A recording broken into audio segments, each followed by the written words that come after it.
Hello, I'm Kathy. I'm Orla. And I am Luna. And welcome to Luna Bird Book Club.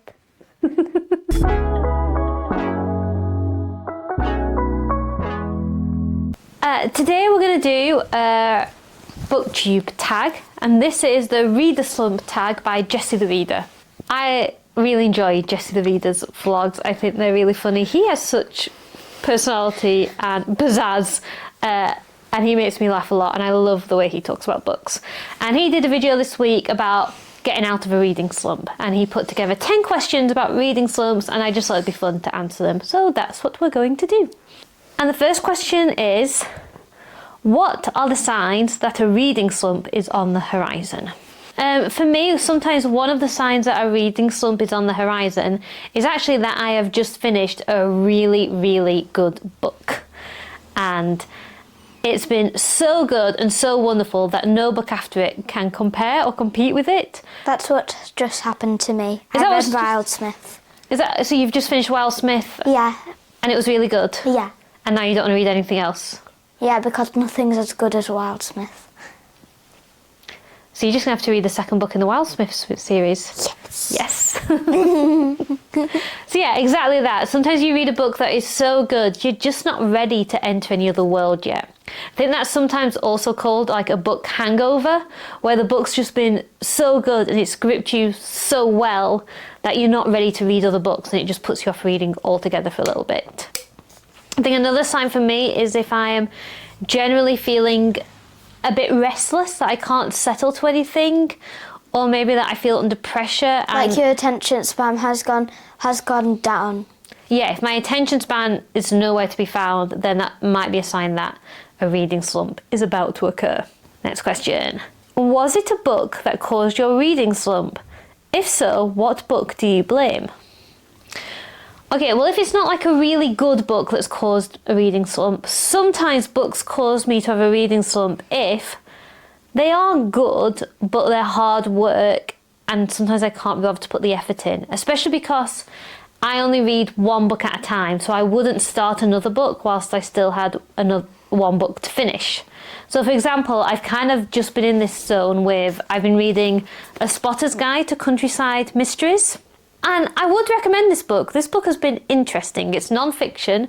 It's about weird things you might spot on... And your favourite part was the fungus that was called a penis. Yeah, it was. This is about immature humour.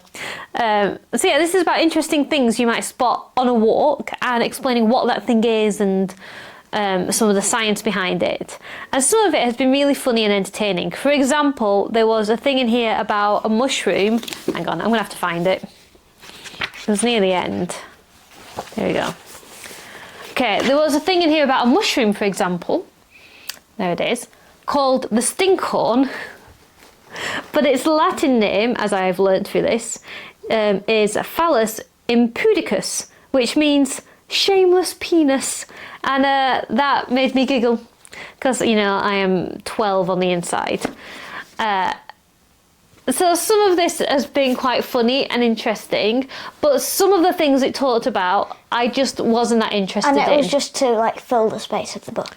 Well, I think clearly the author found all of it equally fascinating, including like the different Latin names for different kinds of fungus, or exactly how a field is fallowed and what tools people use and how that changed the levels of the earth. And I didn't always find that interesting. I only found some of it interesting. Because this book was a bit hit and miss for me, but I did want to finish it, it's taken me like 2 weeks to read the whole thing. In fact, I think over 2 weeks, and it's only like 220 pages. It's not a long book at all, but because I had to like build myself up to read it, it's kind of caused a little bit of a reading slump, and I've just been putting off reading. So there you go, that's one named. Do you enjoy the break that comes with a reading slump, or do you feel ashamed? I don't feel ashamed for having a reading slump. I don't feel ashamed or particularly proud over how much I read in general, because I always find that a weird thing, like I don't feel ashamed about not reading. I think there is a shame or pride element that's been embedded into the habit of reading, like if you read for a hobby you're somehow better than other people. But I think that's ridiculous, because my observation is for some people like me, when they read a book, particularly fiction, once they start reading it, the story plays in their mind like an immersive movie. Like you're in it, you can see everything happening in real time all around you. It's really immersive, it's a brilliant experience. And that's why reading is so fun and why I do it, because I'm there, I'm in the story. But for other people, when they read a story, their brain doesn't work like that. So when they read the story, they're not seeing it as a movie. They're reading each bit of information and then like computing it and going, oh yeah, and then that's what happened next. And I think if I read that way, I would not read as much for a hobby because that doesn't sound as fun. So I never feel ashamed about reading or not reading. I do feel though like I am missing out on the good books, and that's what frustrates me about a reading slump, is that I know there are brilliant, good, magical books out there that I could be reading and experiencing, and yet I'm not, because I can't seem to pick up a book or gel with a good book. So I feel like there's something great out there and I'm missing out on it, and that makes me frustrated. And the other part of the question was, do I enjoy the break that comes with a reading slump? No, but you know what? I probably should. That is probably the healthier way of dealing with a reading slump, is just to accept that you're not into reading right now and go and spend time deliberately on other fun things. Like enjoy watching a bit more of like a good teleseries, or pick up another hobby. Playing on the Switch. Playing on the Switch, doing something with you. Playing a board game, going on a walk. Yeah. So maybe the answer to reading slumps is Or to... just like see the pictures on a picture book. Yeah. Oh yeah, look at art books or photography books. That's a great idea. Yeah, so maybe a healthier way forward would be to embrace the reading slump and do some other fun things deliberately. Do you feel pressured by bookish spaces during a reading slump, like Goodreads, booktube or booktok? No, I don't feel pressured. Sometimes I feel envious on Bookstagram when people post. The thing that I love best on Bookstagram is when people post like the book they're reading with a nice drink and a snack. And I know that is so basic, but why? Those images always make me so happy. So when I see those around on Bookstagram, it makes me jealous because I want to be in that mode. I also like those videos where it's like they're putting out really nice fruits and gummies and stuff onto a little snack spinning tray thing, and then they just like watch a movie or something. I love that when they load a really good snack tray. Although I just think like the snack trays they load on those videos would be enough to feed you for a whole meal. Like it's not a snack, that's a meal. Yeah, but like movie night. Yeah. Movie night is a meal. You're right. Okay, instead of reading, what do you typically do during a slump?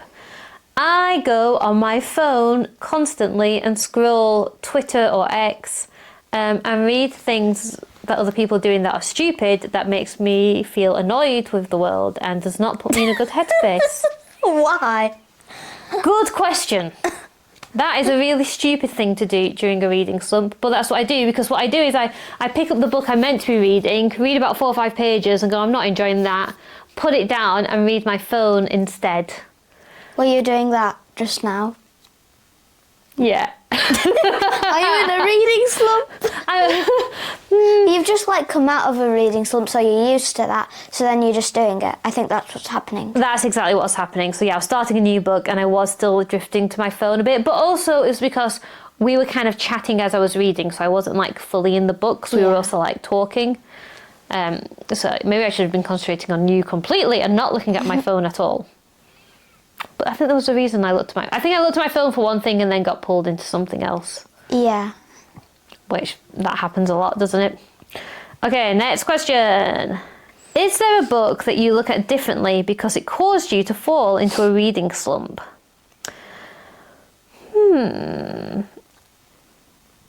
I don't think so. The books that caused me to fall into reading slumps, like this one, I think sometimes I've been reading The Artist's Way this summer very slowly, and that's kind of caused me to not read as much other stuff, because I think whenever I feel like there's a sense of obligation where I could perhaps be tempted to leave a book behind, but I feel obligated to see it through to the end, that makes me feel a bit rebellious in my head, and then I don't read books, and it makes me a bit resentful towards them. So maybe a little bit, maybe some of like my university reading or stuff that I'm reading for a project. it can exasperate my frustrations with a book. I hate it when you're going to do something happily that you wouldn't normally do, like clean your room, and then on your way to do it, someone tells you to do it, and you're like, no, I'm not doing it anymore. Yeah, that's it. So that sense of like feeling like I have to do something can put me off something that I probably would want to do it if I felt more that I could do it in my own time and in my own way, or I was going to do it because I wanted to. Do you have a book that you wanted to read, but you tried reading it during a slump and now it's been ruined? If so, what book is it? Yes, I think The Familiars, which people have lent to me twice now, that's happened with that. So The Familiars looks like a book that I would absolutely love. It's set in Lancashire. It's kind of about the Pendle Witches. It's set at Gawthorpe Hall, which is just down the road, a beautiful manor house that I love. It's got all the things I should love in it, even a beautiful cover. And yeah, I first started reading it, I think just when I was in the beginning of a reading slump. And there's tiny little things in the opening chapters that have I didn't like the writing style, and it's put me off reading it forever.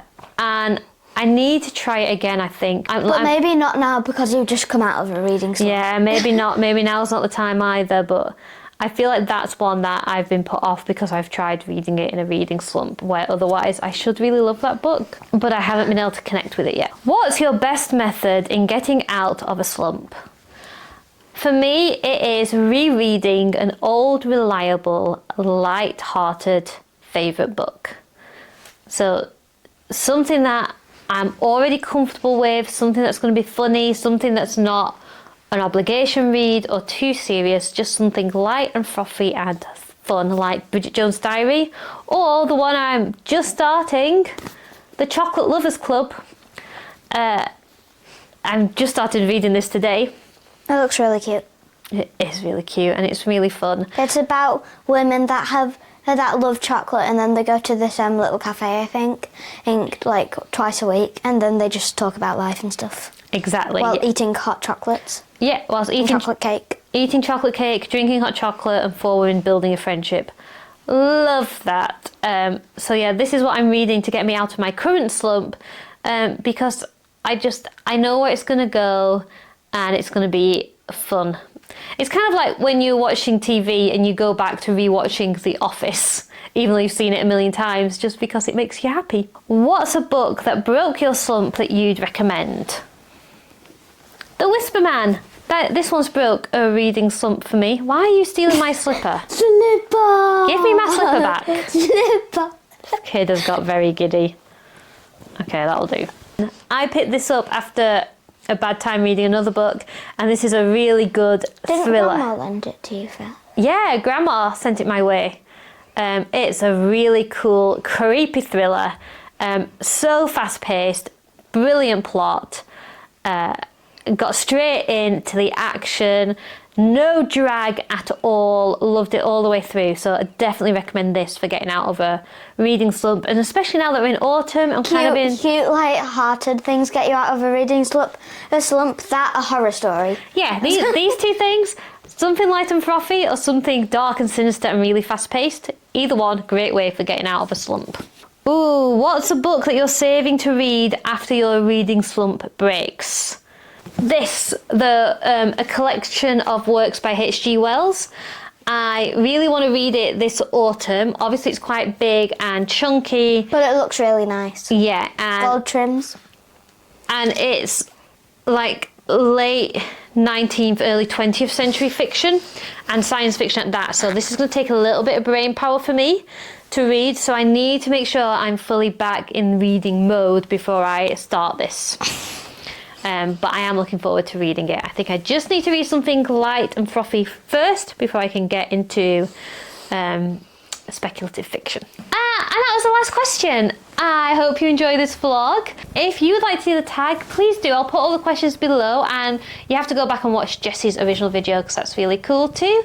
Yeah, I think that's everything. Thanks so much for watching. We'll see you next time. Bye.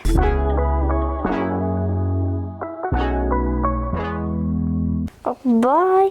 Bye. Meow, meow, meow.